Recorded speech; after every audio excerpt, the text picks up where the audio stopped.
I think that would be the true definition of one plane swing that these guys talk about. Places, it could help eliminate a specific miss. You want the shaft to be on the same plane as the arm. You know, he raised the handle from about here to about here. That's like almost 20, 30 degrees worth of raising. What's up guys, it's your favorite Kiwicoach, and give me 6 months of your time and I'll give you the best golf swing of your life. So welcome back to your channel. In this particular video, we will be reacting to another YouTube golf instructor. This is going to be Todd Graves. He teaches the single plane golf swing, very similar to, I guess you could say, Bryson DeChambeau. And more notably, Todd Graves is kind of under the camp of Mo Norman. So if you're interested in the single plane golf swing, this is the perfect video for you. Let's go ahead and jump in. But before we get into the video, I want to give a quick shout out to our sponsor, and that is Kiwi Golf Japan. If you did not know, YouTube definitely does not pay the bills. So if you want to help support this YouTube channel after the video is over, there will be a link down below. Go ahead and click on that. Sign up for a Kiwi Platinum membership site. Not only are you going to help support this YouTube channel, you'll get access to over 330 videos on the site currently, and we update right around 20 videos every single month. Check it out and let's jump in. Hey, it's Todd Graves. You know, I don't believe in secrets. However, I do believe in biomechanics and putting your body in the most efficient positions possible. That's exactly what Bryson DeChambeau is doing, and Mo Norman, the greatest ball striker that ever lived. Today, I'm going to talk about the biomechanics of simplicity. I'm going to eliminate variables and make you a better ball striker. All right, let's stop it there. So to give you some context about the video that you're about to watch, this is again Todd Graves. He teaches the single plane golf swing. He was inspired by Mo Norman. He actually spent quite a lot of time with Mo Norman, learning the swing from him. And then now he basically teaches the one plane swing to a bunch of different golfers. So what they're specifically talking about in this particular video is going to be one of the most important variable reduction motions or setup positions that Todd Graves thinks that Bryson DeChambeau and Mo Norman have that you guys probably haven't thought about.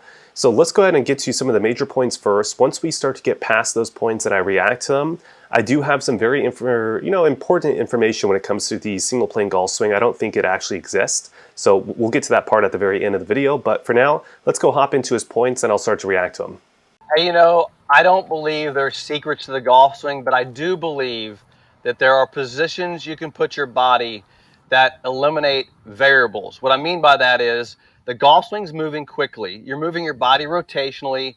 Can you put your body in a way which has less chances of having variability? Let me give you some examples. All right, let's stop it here. So this is definitely a very popular topic at this current time, just because, you know, Bryson DeChambeau has become so popular, kind of talking about this in-range of motion or eliminating variables. And for the most part, you know, I really agree with it. I think that trying to eliminate a lot of the variables that amateur golfers have at their golf swing is great, because amateur golfers typically are notoriously known for having too many moving parts. To give an example of that, let's say on the takeaway, the club head moves too far inside, then it moves too close to head, then it moves way behind the hands, then it moves right out towards the golf ball, right? That would be wobbliness. You have quite a large range of motion that the club head is traveling through that section I just discussed, and that would be kind of variables that you would want to eliminate.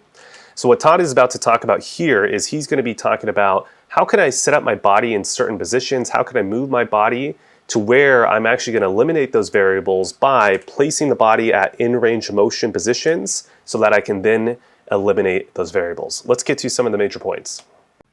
Examples here, and this is exactly what Bryson DeChambeau is showing the golf world right now with his single plane swing. I get asked the question about Bryson quite often, and the question is there anybody on tour that swings like Mo? Well, Bryson DeChambeau is very similar to Mo Norman. Let's up it here. So I think a little bit later in the video, we're going to come back to the specific timestamp, so right around 139, and I'm going to break down the two swings because actually I do think they're quite different. Now, I do think the setup is going to be relatively similar, but I do think overall the swings are quite different. And I do argue as well, both these players are not swinging on a single plane, which again, we're going to get into a little bit later in this video. But I don't want to take away from his parts because I do think there's some really interesting, valuable parts. Let's get to those. Norman. There's a lot of things that are great about his swing that I love, and there's a few differences, but there's the main variable that both Bryson and Mo have in common might be the most important thing to help you with your ball striking and eliminating a variable. And Bryson talks about this when you listen to him talk about his golf swing. But let me go into it, and I'm going to show you the science of this just a little bit based in biomechanics. Now, one of the things that I believe in and I love about Mo Norman's golf swing and Bryson's swing is how they've eliminated some of the variables when you get to the moment of impact. But I want to All right, let's stop it here. So let's maybe explain what he's talking about there. So when you eliminate variables when it comes to impact, you see a red line that's drawn here, so that you could call this the original shaft line. So at setup, they draw a line through the hosel of the club straight up at an angle. That would be the original shaft line. So part of this is, as you get back into impact, you can note that the shaft is very close to being on that original shaft line. I think that would be the true definition of one plane swing that these guys talk about, which I'm going to break down a little bit later in this video. But also more notably is, what are they doing with their body positions, moving it into in range of motion positions to be able to get to this position more consistently is more so Todd's main point, right? So let's jump ahead till we start to get to those points. I want to show you some simple things about your body here that explain exactly what Mo figured out. I feel like he said this like 3 times. Just get to the point. And what Bryson is bringing to the golf world right now in the way he displays his golf swing. The first thing is, let's just talk about range of motion. Now, if you talk about the position of the body, what I always discuss is, how can I put my body in a place where it limits the range of motion? I'll give you a quick example, and you know that I teach this. Okay, maybe I should just stop it here. So let me explain range of motion. So let's simply just take my arm right here, kind of this elbow joint. If I go all the way here, that would be the in range of motion that my elbow can move in this position, right? If I go any more, I'm gonna break my arm. I don't wanna do that, right? Kiwicoach wants this arm to play some golf a little bit longer. So that would be the in range of motion. And then when it comes to the range of motion, it's really the arm can kind of, or the elbow joint can go from this position, maybe this angle right around here is maybe the in range of motion on the other side, all the way to here. This is the other in range of motion. So that would be the range of motion for that particular body joint. So what he's going to start to discuss is, in terms of the Bryson DeChambeau, more Norman kind of model of swing, what are the most important in range of motion variables or body parts that you should be focusing? That's what he's going into right now. Is that when the lead knee is flexed and the foot is down, it limits the range of motion of the pelvis. And actually, I apologize. I don't think this will be one of his major points, but I don't think this is the first major point that he really wants to go over. He's actually going to talk about setup, but let's just play this through anyways, just so you guys can hear this, because I think this will be another one of his major points a little bit later. But let's continue here. That's right. So just by doing that, I've created a limit. Well, why are these limits so important? Well, if I create a limit, doesn't that reduce variability? For example, if I lift my foot, that increases how much my body can move. If I straighten my leg, it increases how much my body can move. And specifically, when he's talking about how much his body can move, he's talking about the amount of pelvis rotation, and then in turn the rib cage rotation, because the rib cage is attached to the pelvis, so the pelvis can rotate more. The rib cage can also kind of follow along, right? So what he's talking about there is, when it comes to kind of in range of motion, specifically around impact, if you can keep this lead knee flex at a specific angle, it's going to limit the amount of pelvis rotation, more so in an opening, so kind of opening relative to the target line.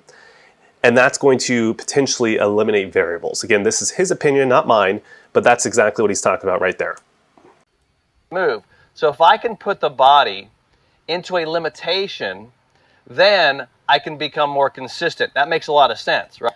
This I agree with the correct context, right? So relative to kind of what your typical issue is and what you're struggling with, if you can put the body in certain places, it could help eliminate a specific miss. Now, I'm under the camp that completely eliminating a specific miss might not always be the best case. It could be helpful for a specific player who's had a chronic issue for a long period of time, just so they can see the opposite, but maybe long term that might not be the best approach. But again, within context, I heavily agree with the statement that he just said. Right? But one of the things that Bryson and Mo did had to do with the lead wrist and lead arm. And this is... Okay, so this is the major point of the video, right? So he's talking about specifically setup and what they're doing with the lead arm, where it's kind of rotated, as well as kind of the shoulder as well, and then also kind of what is the wrist set in what fashion. This will be a really interesting point of the video. Let's get into it. It's really, really important. By the way, this is probably, if you ask me, the thing that really makes them almost exactly the same. Let's go into it. Now, this is called radial deviation. This is when the wrist moves this direction. This is ulnar deviation, when the hand moves that direction. Okay, so he's just giving you a few kind of terminologies that he'll be using just so it's easier for you guys to understand. So if you think about like an upper cocking motion, that would be the radial deviation. If you think about like a down cocking motion, that would be the ulnar deviation. Let's go forward. Now, I'm going to ask you a couple things about your body position. And this goes to your conventional golf swing. So if you're one of those guys out there that's a conventional golfer, you're going to see this and go, Well, I wonder why that's actually going on. So what happens is the conventional golf swing has taught the two plane address. Let me go into that just a little bit here for a second. Two planes is where they teach you to hang the arms below the shoulders, and the arms are hanging down at some level, and then the club is on a secondary plane. Stop it there. So I think you guys get the point, but let me just reiterate real quick. So you can see kind of the arm plane is going to be on this angle, the shaft plane is going to be on this angle. That would be two separate planes. So the whole theory is if at impact, which this is again under his theory, but if at impact you want the shaft to be on the same plane as the arm, if you want that to occur, then why would you set up with this two-plane concept, right? That's what he's about to bring up. Again, not particularly my opinion on what should happen, but this is his opinion. Right? And that's the way golf is taught. The problem with that from a variability standpoint is, number one, that when you swing this club, it's going to try to create a single plane with the arms. However, there's more to it than that. Let me explain that to you so some of you guys might be confused, and this is actually something I agree with as well. So as you're swinging the club, essentially what happens is the club head is going to start to want to move down on the downswing. The hands are going to start to want to kind of raise. So eventually the shaft and the arm will be on the same plane. Now, what instructors kind of debate about is when should that be, right? Everyone kind of agrees that that should occur, except for, you know, guys like Todd Graves, or more so that single plane type of instructors, they think that should happen at impact, right? So the shaft and the arm plane should be pretty close to each other or on that one plane at impact, where you would say more traditional instructors, they want that to occur, but much later post-impact, right? So that's kind of the debates. So I'm going to get into kind of my opinions again, like I said, at the end of the video on this whole thing, but let's continue. What's happening is you've put this lead wrist into a radial deviated position. All right, that's it for you guys on YouTube, but before you guys click off, let me give you some quick wrap-up points. So now, on the membership version of this video, I gave you my full breakdown opinion on what I think about the single plane golf swing and is it true or is it not. But for you guys on YouTube, you guys are gonna have to sign up for the membership site to see that whole version, but I will give you a little bit of a clip from it and I will give you a little bit of kind of what I broke down there. So if you take a look at this camera lid that I got right here, if I kind of twist it this way, this would be perpendicular to the ground, so like a 90-degree plane. If I twist it this way, this would be parallel to the ground, so it'd be a 0-degree plane. Typically drivers are right around 45 degrees. So what happens here, that creates a 45-degree plane. Now, if that 45-degree plane has then been risen, I would classify that as not being on a single plane, right? You have risen the plane more vertical, so it's on a different plane than where it was at address.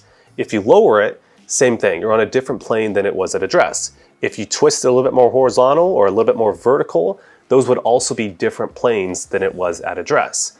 So keeping that information in mind, go take a look at Todd's golf swing, go take a look at Mo Norman's golf swing, and go take a look at Bryson DeChambeau's golf swing and tell me, are those players actually swinging on a one plane with the definition that I just gave you guys? If they are, well, comment down below, let me know. If they're not, also comment down and let me know below.